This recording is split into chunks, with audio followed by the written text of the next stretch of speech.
Good morning. Thanks so much. Good to see everybody back in Clearwater Beach. Thank you. Thank you. We're here joined by Senators Hooper and DeSantis from Pinellas County. I want to thank them for their work. We also have Representatives Cheney and Barfield. We have our Department of Business and Professional Regulation Secretary Melanie Griffin. And then we're going to hear from some locals who've been involved in the issue we're going to talk about, Earl Cooper and Ronnie Drimmer. So I want to thank everyone for being here. As you can see from the placard, this is an issue that we've been talking about for over a year now, about the need to provide condo owners with relief from some of the regulatory apparatus that has been instituted over the years. And we all remember the Surfside tragedy that happened down in South Florida in 2021. And there was obviously a lot of concern about how could a building just collapse in the middle of the night. We lost almost 100 people. A lot of people fled and were able to get out safely. But it was a really traumatic event, not just for Surfside, not just for South Florida, but for the entire state and even around the country and the world, because so many people who had units there had relationships in different parts of our country and even around to other countries. And so the legislature enacted provisions to try to ensure that something like that doesn't happen again. And while that was well-intentioned, in application, there were a lot of folks that had a lot of concerns about how some of these assessments were being done, whether people could even afford to even stay in their units. And, you know, the thing about it is some people will say, oh, well, your condos have gone up in value in the last, 5 years or whatever. So if you can't afford the assessment, you can just sell. The problem is all the housing has gone up, right, over the last. Part of it's inflation. Part of it is there's been a huge demand to be able to live here in the state of Florida. And so people's home values have gone up and they've risen. And so you can sell a condo unit, maybe you do make a lot of money, but it isn't like you're going to have a lot of affordable options to be able to go. So that puts a lot of our condo residents in a real predicament, particularly senior citizens who are on fixed income. So we started taking input on this last year. We did some roundtables, including I think we did one in Pinellas County, where we were listening to different folks who had these units, who were in the trenches, seeing what was happening. And I called for relief. I called for reform last year. You know, we were thinking about, some people say, well, so those initial kind of structural assessments were due at the end of 2024. And some were saying, well, why shouldn't the legislature just come in and do it in 24? And I was actually supportive of that happening. It didn't seem like they were necessarily ready for a product. But we knew that time was of the essence. I called a special session in January of this year. Immigration was a big one, and we've had huge success with that. But we also called it for the condos, because I thought if we could start the year off with the condo reform, one, that'd give people peace of mind to know there's relief there, could also set different expectations, and then all these assessments could be done differently, and these reforms would really make a difference. That was not taken up, and I know a lot of people were very disappointed in the leadership, particularly in the House of Representatives, for not being willing to address it at that time. And quite frankly, it didn't look that promising through a lot of the legislative session. There was various products moving. I think the Senate in Florida had a good product, and fortunately, kind of at the last minute, probably the last week, that eventually passed. And we were able to get something that's now on my desk and that we will sign here today. So the bill that we will sign will make changes to the regulation of condos and cooperatives. It'll increase transparency and accountability on condominium associations, and it'll provide needed financial relief for condo owners. And there's a lot of different things that are in the bill. I know some of the speakers are going to be talking about some of these, but clearly one of the things that we were looking at, very important, was affordability. People need to be able to afford to live in these units, and especially if they're getting assessments on things that maybe they do need to be done, but it isn't like the integrity of the structure is at risk here. They need to be able to work those out, and you shouldn't have this mandate apply in that way. The bill also enhances accountability for condo associations. Very, very treacherous governance with these condo associations. I mean, good Lord, the politics, and I mean, like, you know, no thank you for wading into that. That's really tough. So we want to have accountability if those associations are not living up to what they're supposed to do. This also makes sure that our department here in Florida, professional regulation, will be able to prohibit association managers whose licenses have been revoked from holding any role in a management firm or being licensed for 10 years. And so I know we've had problems in these situations, and it's like, you know, human nature is what it is. There's always going to be problems in any entity or organization. Question is, like, are those problems addressed so that people know that doesn't work, or does the buck just getting passed? Do people just end up going different parts around the system? So I think it's important that we have good accountability. Bill also enhances oversight, transparency, and empowers condo owners to be more involved in the decision-making of their associations. And then finally, the bill promotes financial transparency, including requirements for increased financial transparency and requiring unit owners have access to their association's financial records, which I know a lot of people have been interested in doing. So there's a whole host of reforms that are in this bill. I know some of our speakers are going to talk about some of the individual items, but I do think that the final product that emerged shows that the people's voices were heard on this, the concerns were heard, and it wasn't just us that was gathering the concerns in the governor's office. I know the Senate, Florida Senate, did a lot of work to try to get this thing in the right spot. So this will be meaningful for folks. I think that this will provide relief, but it's also a very complicated set of issues that you're dealing with. And as this legislation takes hold on July 1st, hopefully we'll see a lot of good things, but to the extent that there needs to be some cleanup next year when the legislature reconvenes, we got to be willing to do that. I'm also, while I'm here, pleased to be signing another piece of legislation, HB 393, to make improvements on the My Safe Florida Condo pilot program based on feedback and input from condo owners to improve its effectiveness and to tailor the program more specifically to the condo owners who we are here to bring relief to today. And so My Safe Florida Condo was kind of piloted off of the My Safe Florida Home program. It makes these condo associations and the condo owners eligible for these grants to be able to make improvements that will promote resiliency against extreme weather events. And so we've obviously seen here in the Tampa Bay area the impacts of both Hurricanes Helene and Hurricanes Milton. When you do have those protections, when you do have those improvements, it makes a difference. I can tell you, just having dealt with these, I mean, we've had 6 major hurricanes in Florida in 7 years. I wasn't governor for the first 2, but I was going and visiting Hurricane Michael area in the immediate aftermath, Panhandle. Then I became governor, and we did a lot of the rehabilitation with Michael and even Irma for some of those areas. And then we had Ian, and then we had the more recent ones. When you have the improvements made, when there are things that are protective against hurricane, whether it's both the surge or it's against the winds, those structures do better. There's just no question. I mean, I would see in some of these Hurricane Michael, you'd see a structure just sitting there like nothing happened to it, and then right next to it, whatever was there was just gone. I mean, it was really a difference. And some of that is the construction, the more modern building codes, all that. Some of the older things are just more vulnerable. But I'll tell you, these things are good. So this will help answer the call there, and it could be something that we end up expanding. Now, one of the things I also called for in January when we called the special session on immigration, we did call for condo relief.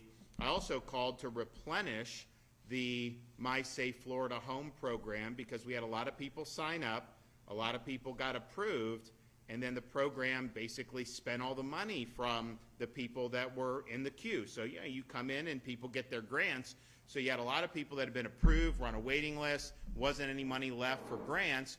And so I was like, in January, especially on the heels, because the legislature appropriated that money prior to Milton and prior to Helene, that was in the spring of 2024, why not replenish all that get everybody off these waiting lists, at least in the affected counties of Debbie, Helene, and Milton. And then guess what? They could actually do these repairs and these and help with their rebuilding and everything. If they can rebuild it in a stronger way, why not just do it then? Of course, that wasn't what was done, and so now that they do have some money in the budget for this year, which I will prove.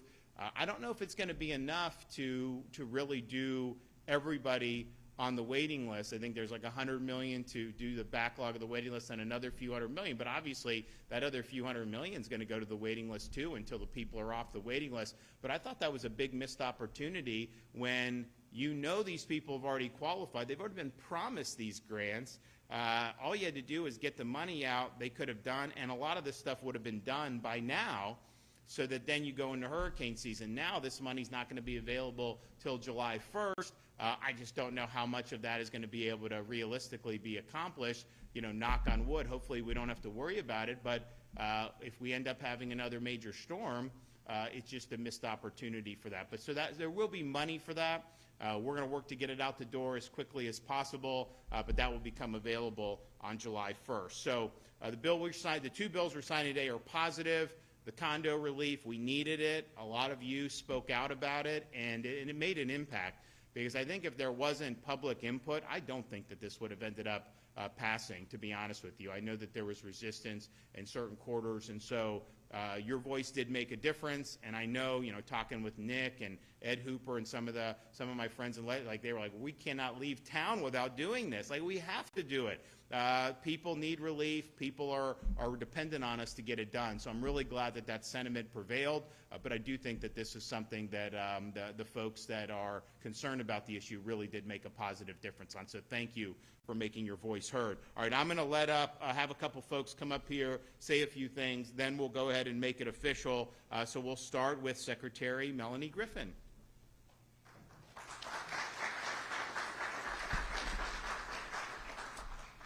Thank you and good morning. As the governor said, I have the honor of leading the Florida Department of Business and Professional Regulation and its more than 1.7 million licensees, including our businesses and professionals.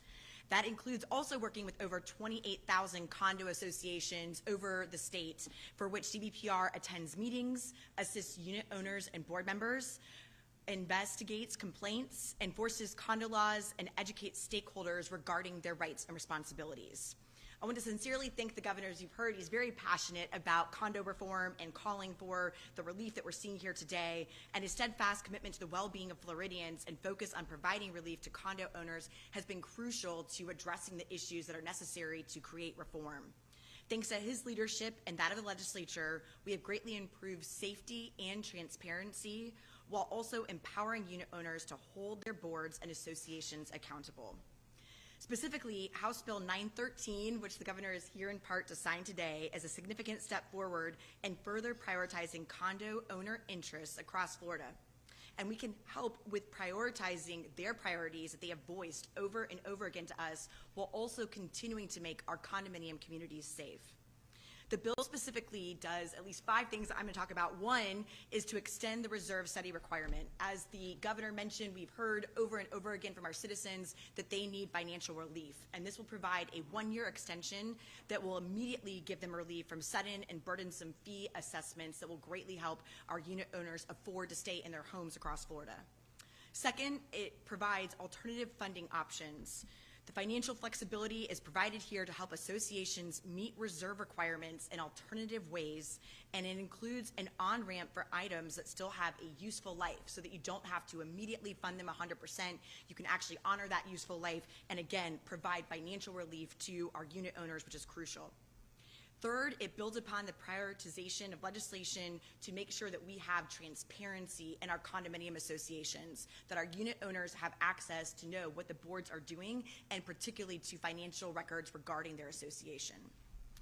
Fourth, the legislation holds condo board members and community association managers accountable, but without penalizing our unit owners. We certainly don't want them to have any more burdens in their community life.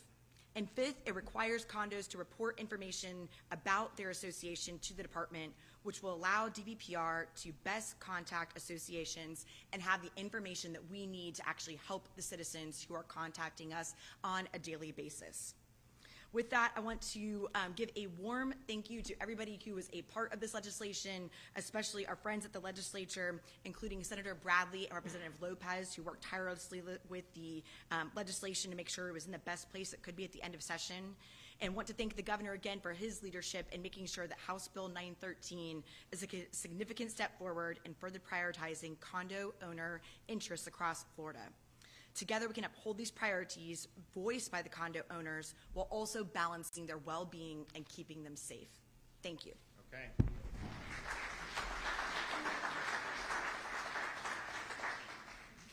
Hi, my name's Earl Cooper, and I've got a condo over in Bel Air up on the bluff that is luckily was 10.5 feet above sea level.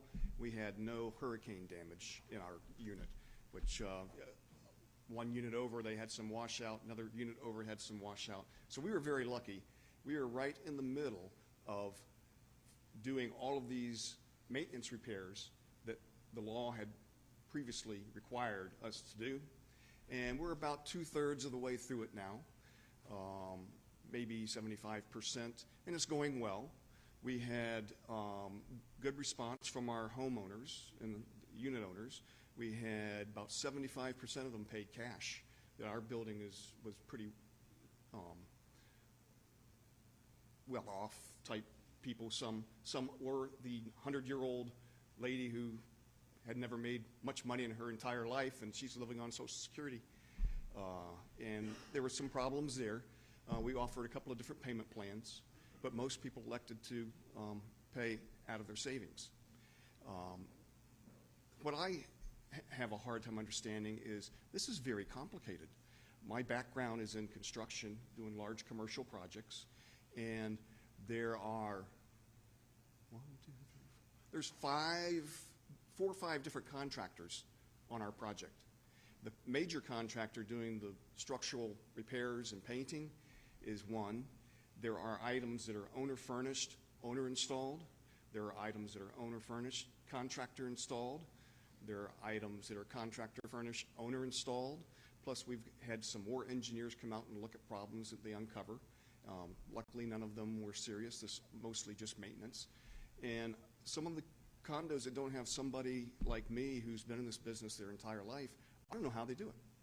It's a full-time job for me, keeping track of this and trying to chase people down. Contractors chase them down, and the hurricanes just multiplied the problem. So it's a real problem. But luckily, we're going through it, and hopefully to be done by January and have a nice, shiny, new-looking building. But it's been a real challenge. And if I could say one more thing, is we have problems with the old building. Things going wrong, like we just lost 2 compressors, 2 20-ton compressors, or 2 10-ton compressors that aren't sitting on a shelf somewhere, and we have to get them to air condition the common areas, and then we have to go through the posting of meeting and all that to get the air conditioner, and the people in the building can't understand why we don't have air conditioning in the halls. And it's just, you're familiar with the posting regulations. And it's they need to do something with that for emergency repairs and something. And it's our building's probably the average age is, I would guess, 70, 75, and they need the air conditioning during the summer. So, any questions? No? We're good. It's tough out there. All right.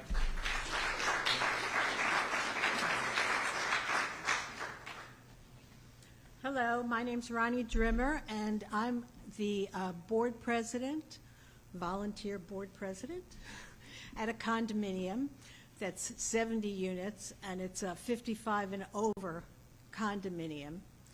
And I want to thank the governor for getting some relief done, and some accountability. The accountability factors in this bill are actually very good. We're on the list to get something from the My Safe Florida Home condo relief. We're hoping that we get something out of that. We did already get our inspection, and we had to put on a new roof, which we're still in the process of doing right now, because citizens said we needed a new roof.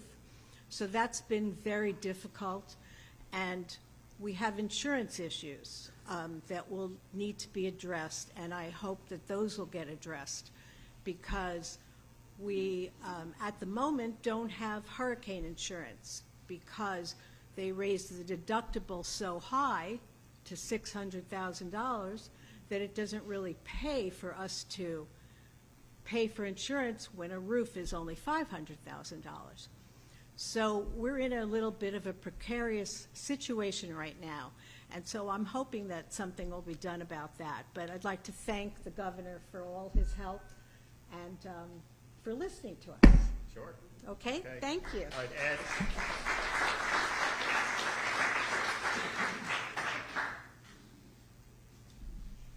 Governor, good morning. Good morning, everyone. I'm Ed Hooper, the Senator for District 21, where you're sitting or standing. It's a pleasure to be here. I want to start by making sure that Frank Shivas is in the back, and the owner of Baystar Restaurants, our host today. Thank you, sir, for your hospitality. The governor mentioned it earlier, and I'm going to verify. He has been passionate about condo reform much sooner than the legislature took action. And in the Senate, our Senator Jennifer Bradley from Clay County, which probably doesn't have many condos, is the expert that we count on to make sure that we do as much good as we can, but more importantly, do no harm. And she has guided us through this previous session that seemed like it went on for a year and a half, but it was only 105 days for the 60-day session. But it's the right thing to do. We all attempted to make sure there was never a collapse again, like happened in Surfside. We overreacted, probably, and now it's time to make the change. People were losing their homes. Elderly people are losing their condos because they could not afford to make the increase in their monthly HOA fees. That's just wrong. 23 million people call this place home. There'll be more than that next year and the year after that. Governor, your leadership has gone unparalleled. We are proud that you grew up in this county, so it's almost like welcome home from. You drove across the bridge this morning and you look at all those condos on the beach on Island Estates. Every one of those buildings was impacted by this previous fall storm. So we want to be here for you. We want to do the right thing. It's a pleasure to represent you in the Florida Senate. We promise to keep doing the best we can to make sure that Florida is the free state and a place where you can enjoy and live and get your families to come visit. And it's a pleasure to be here with you. Thank you, Governor. Thank you. Nick?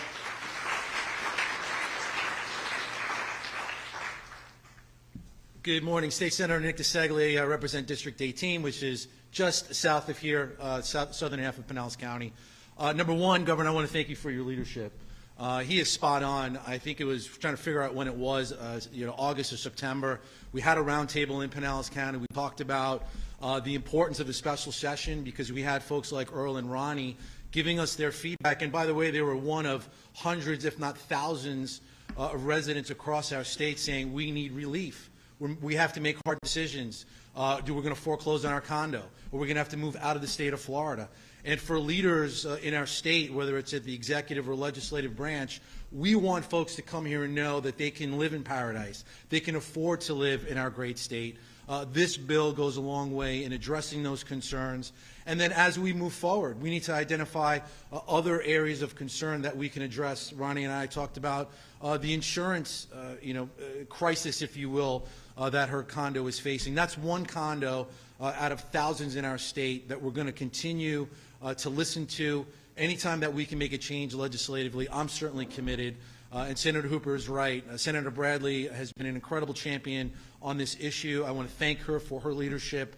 She's not able to be here today, but for someone who doesn't have a condo association in her district, for her to step up and lead the way, not this past session, but the last 2 sessions, and have that passion to work with our secretary time and time again to make sure we get this right, is something that I'm very proud of. So I appreciate the governor's leadership, the leadership of the legislature, and the work is not done. So Ronnie, I look forward to speaking with you and the folks in your association. We're committed to get it done, and that's why we're here today. Thank you so much.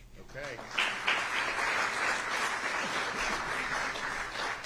Well, we appreciate everybody that was involved in this, Senator Jen Bradley for spearheading the legislation, and then everybody. Certainly, I know Ed and Nick were very concerned about it. We had a lot of our senators from southern Florida that were very interested in these reforms because, quite frankly, I mean, they've got a lot of these condo units, and that's just the nature of it. So we're glad to get it done.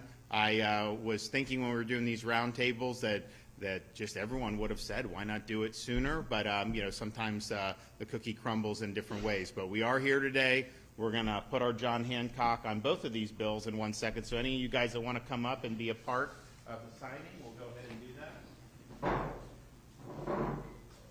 All right. So, there's the condo bill. Please remain seated. Thank you. My safe Florida home. All right.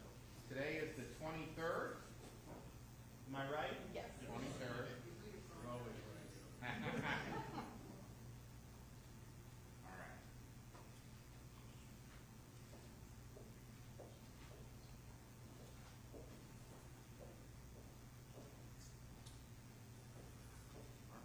Anyone want a pen on these? Sure. There you go. Anyone else? Yeah. Anyone else? I got one more. Okay. Do we have any youth in the audience? I don't see any. You know, I've learned over the years when you give the kids the permanent marker. So we've got the non-permanent markers. So if you guys, you want one? Yeah. Come on up here. Happy birthday. What's your name? Isabella, how old are you? What grade are you going into? Oh, wow. Well, there you go. Back to tell you what. You have friends or siblings?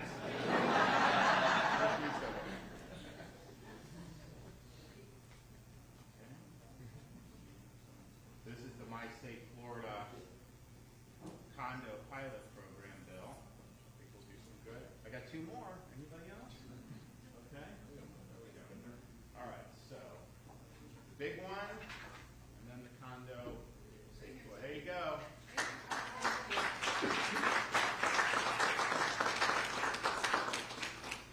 Good deal. All right. Well, thanks, guys. Appreciate everything.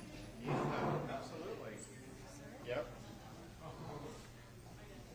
Well, it's a beautiful day, and this is a great part of the state. Obviously, as Ed mentioned, you know, I grew up just a stone's throw from here, so I'm, in some respects, you kind of spoiled. Like, you look and think, like, this is what a beach is everywhere, and it's not. Like, there's a lot of beaches that are just not even close to this all around the country. So it's a really great spot. And it's interesting, you know, we got, summer kind of came very quickly. It started to get really hot.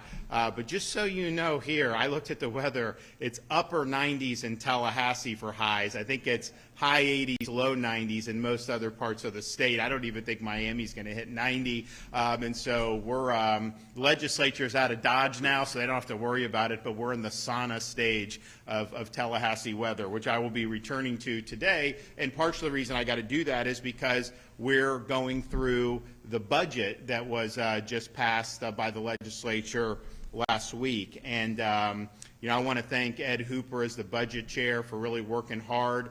It was a kind of a thankless task for what they had to do.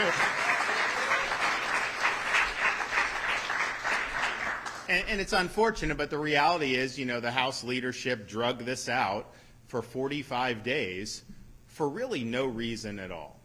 The budget that was enacted is not any type of sea change. There was no major policy victories in it.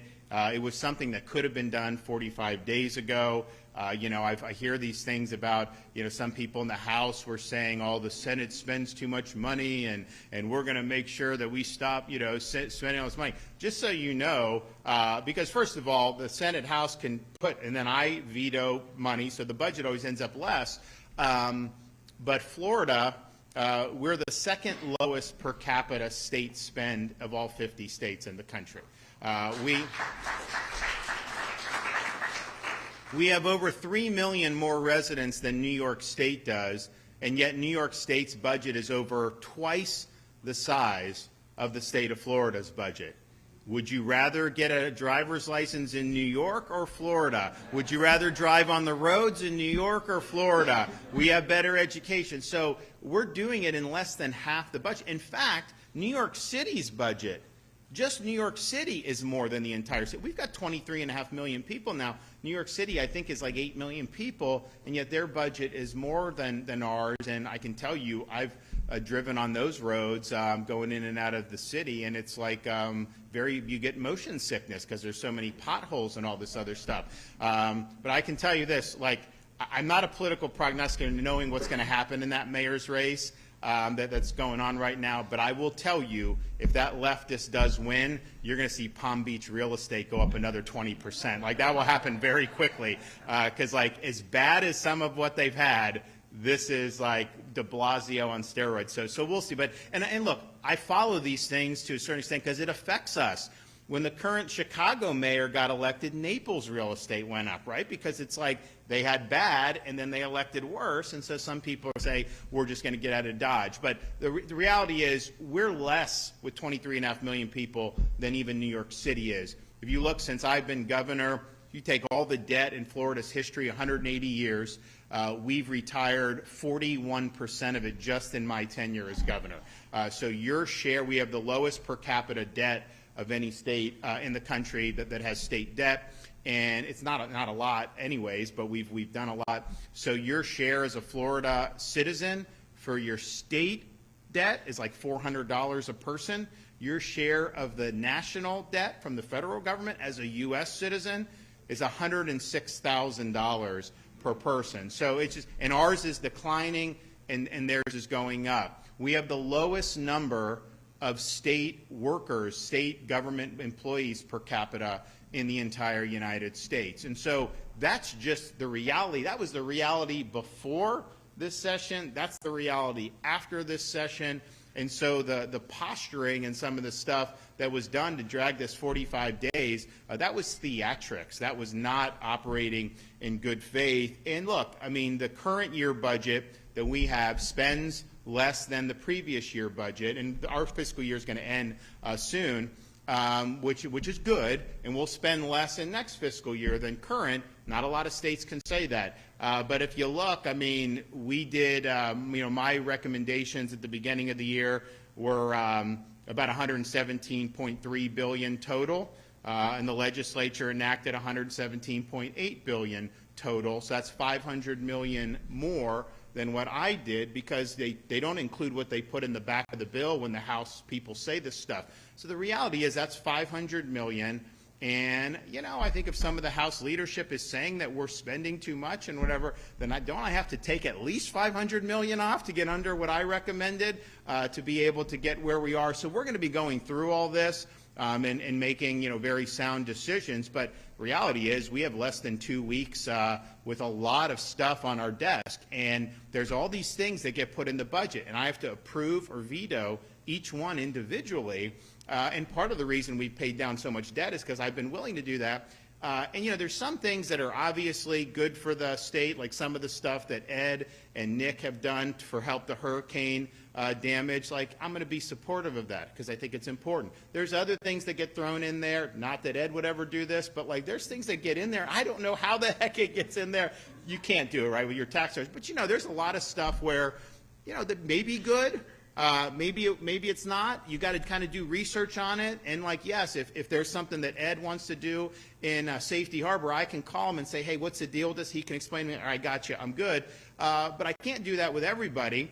And, my staff and I have a limited amount of window now to be able to do this. So we're going to work through it. We're going to be very thoughtful about it. But we are here 45 days plus after the regular session.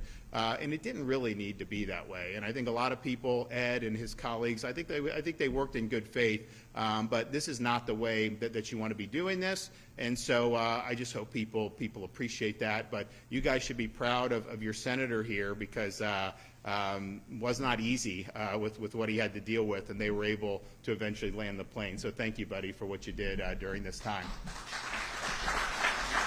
All right. Yes.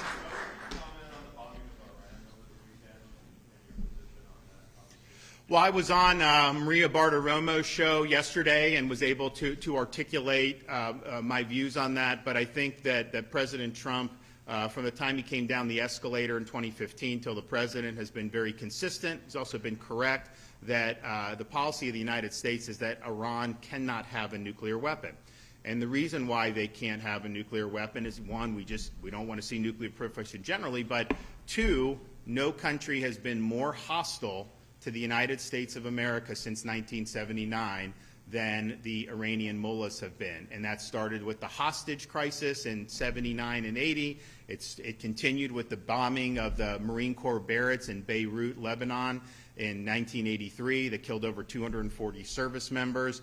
You also saw it at the bombing of the Khobar Towers in 1996. And then when I was serving in Iraq as a junior officer, the majority of the casualties, both killed in action and wounded in action at that time in the conflict, 2007 into 2008, were at the hands of Iranian-backed Shia militia. So they are responsible for maiming thousands of American service members and probably killing over 1,000 U.S. service members. The terrorism you see in the Middle East, whether it's Houthis, whether it's Hezbollah, whether it's Hamas, that is all because of Iran. Iran funds terrorism around the world, and they're the world's leading state sponsor of terrorism. Third, Iran's ideology since 1979 and their ruling class with the Ayatollah and his other clerics, we rely on mutually assured destruction to ensure that someone's not going to launch a nuclear attack. I mean, during the Cold War, Soviets had enough nuclear missiles to wipe America off the map. We had more than enough to wipe them off the map. They knew if they fired one at us, we'd fire back, and then we'd both end up going in a cloud of smoke. So that deterred, because it just wasn't worth doing. The problem with Iran is these are militant Shia Islamists. And so they have a very apocalyptic, radical ideology. So mutually assured destruction for them, if they fire at Israel and knowing Israel will fire back and do immense damage, or the United States, I don't know if they could reach the United States yet, but if they did that, now because they do consider us the great Satan, they know that would be a lot of damage, but that may not be a deterrent for them. That may be an inducement to them. That may be furthering what they want to do. So I think people have recognized that them being able to acquire a nuclear weapon would be a unique challenge, not just for the region, but throughout the world. And no one's really been willing to fully do anything about it. And I think President Trump showed decisiveness to be able, to act when he did. Now people say, well, what are they going to do to respond?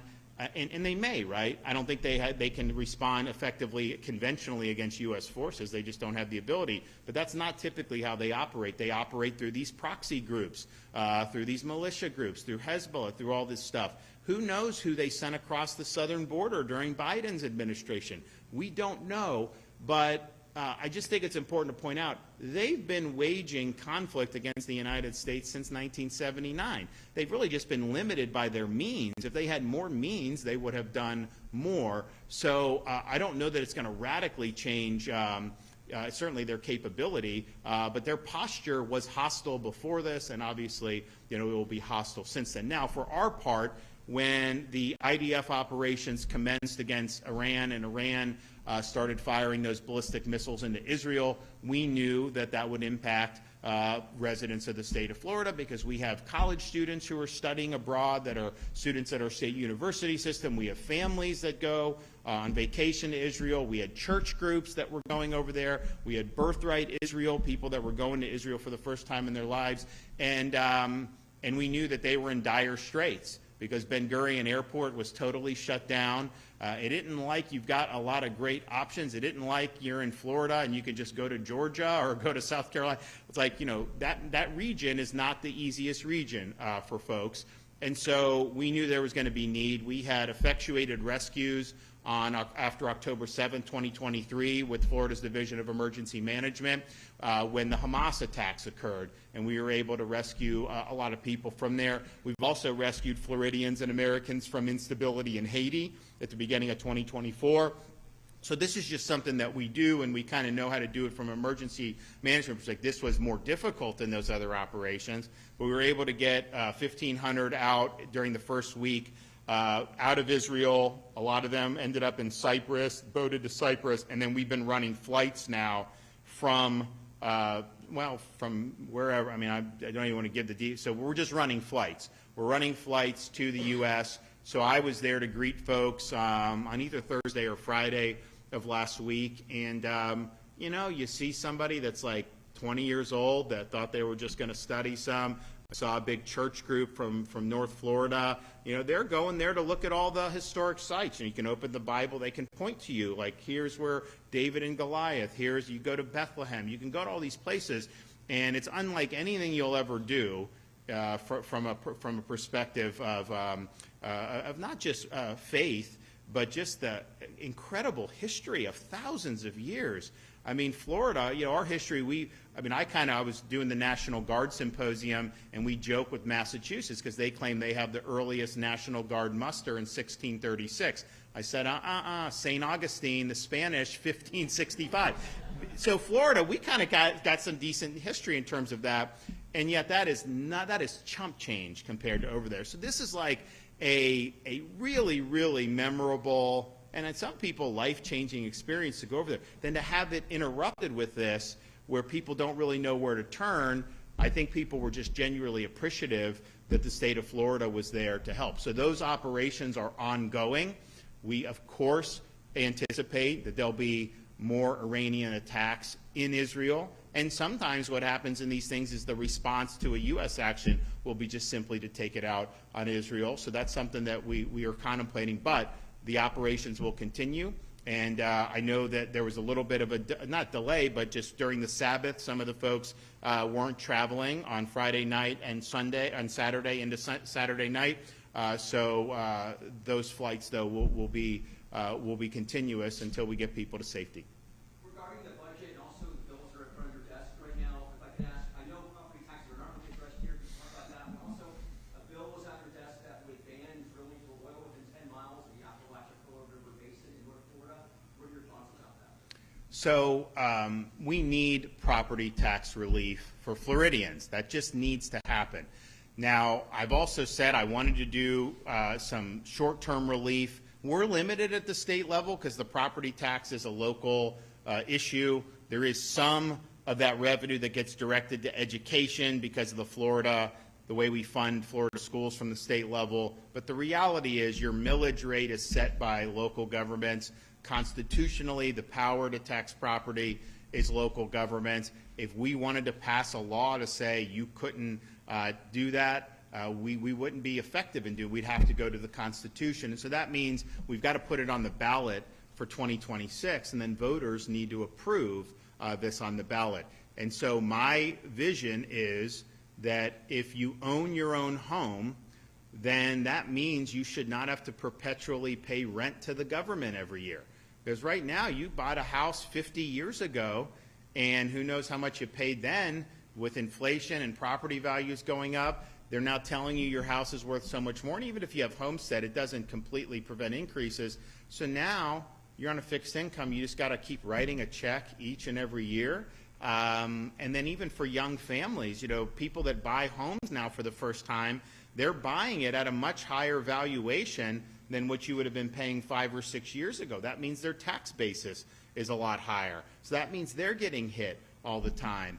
And we don't need to live that way. We really don't. We've shown at the state level we don't have an income tax. We have.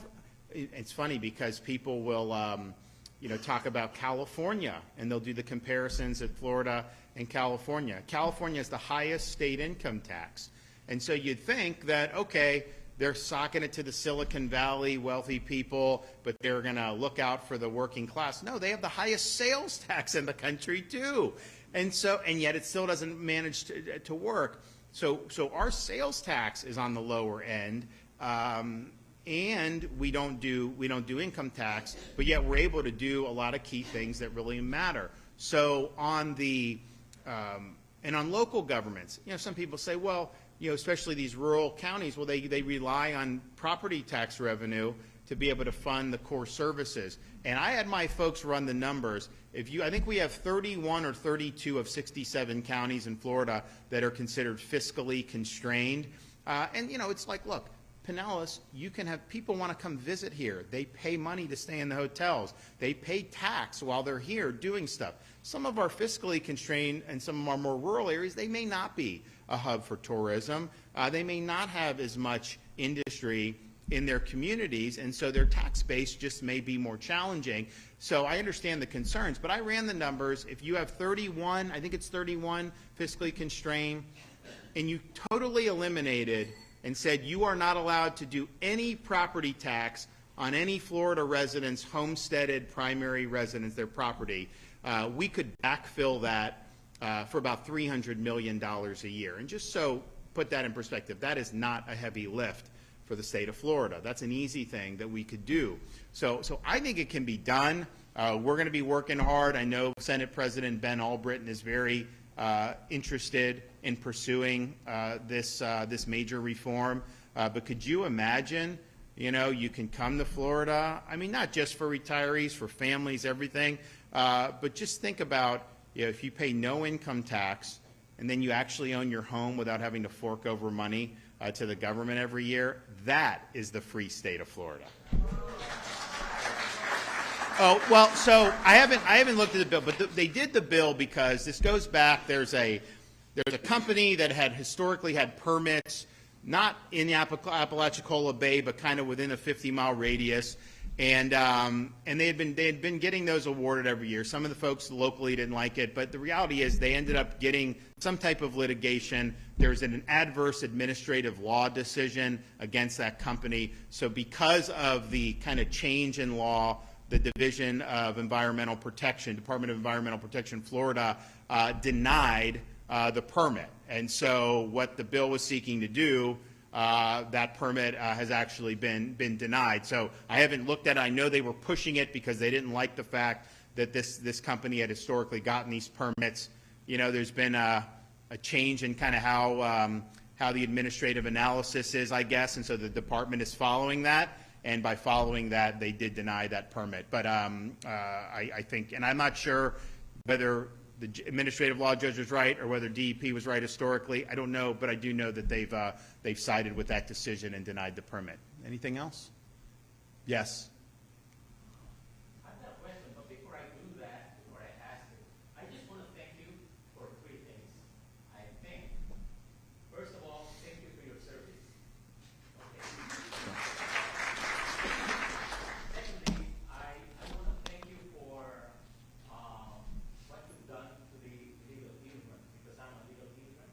I've been in the U.S. for over 46 years now. Unfortunately, when I first came over here, we went for a blue state. It wasn't blue back then. It was Illinois.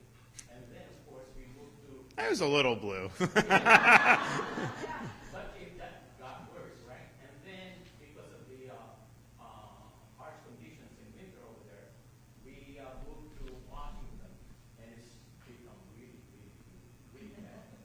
Washington State or D.C.? Here, we're here since 20... Washington State or Washington, D.C.? Washington State, Okay. right? And so...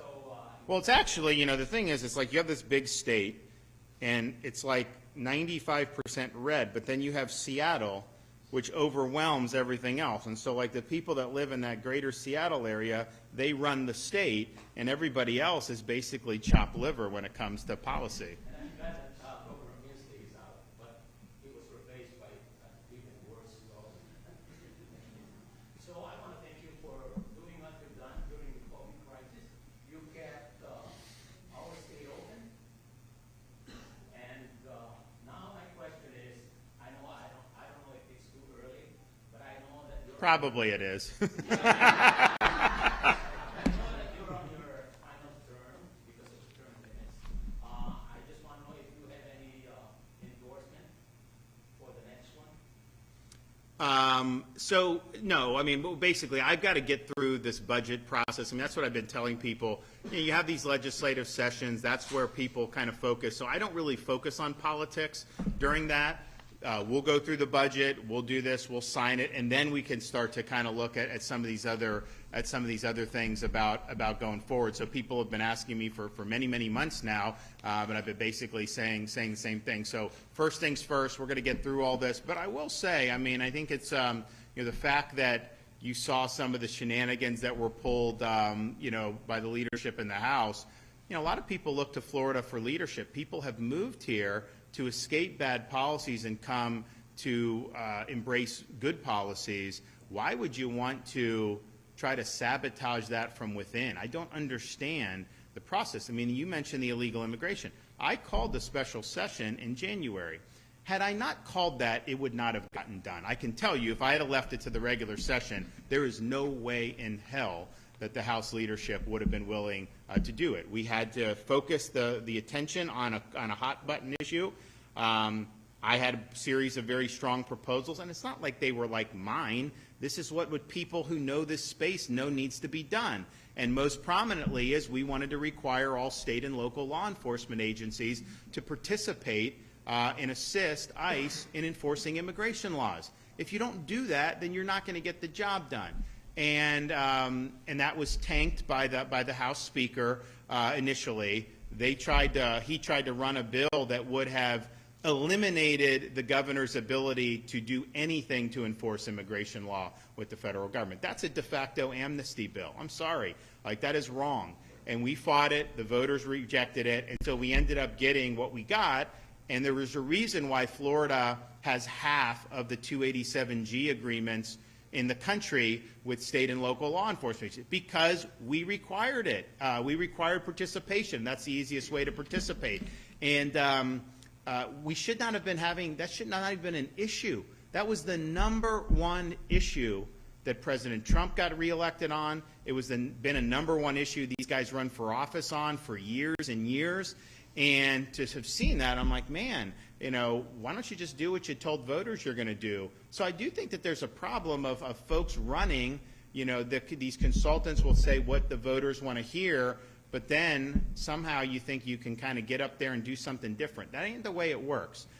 You got to follow through with what you said you're going to do, and when you don't, I think it creates a lot of static. And so I think you saw some of that there. We were able to land the plane on the immigration, but I'm thinking to myself, I'm having to fight the leadership. This is the biggest House of Representatives majority the state of Florida has ever had for Republicans, almost a 3-to-1 majority. And I'm having to fight tooth and nail to get legislation to deport illegals and to make sure our local governments are helping out with this. I mean, the House should have called the special session. It shouldn't even require. They should have been crawling all over hot coals barefoot to get up to Tallahassee to do a special session. That's what the voters wanted on that, and it just wasn't done. And so, so I would just tell folks out there, like, people have kind of been able to think, oh, Florida, Florida leads, we get it done, we do this, we do that. But the reality is I do think that that's fragile, and I think that this the 2025 has shown that. So we'll see, kind of how we go forward. But do not sleep on the future of the state of Florida. I think that you can definitely see a variety of different pathways going forward. To me, the obvious pathway is to solidify the success we've had and build on that going forward, and I think that can be done. Thanks, guys. See you later.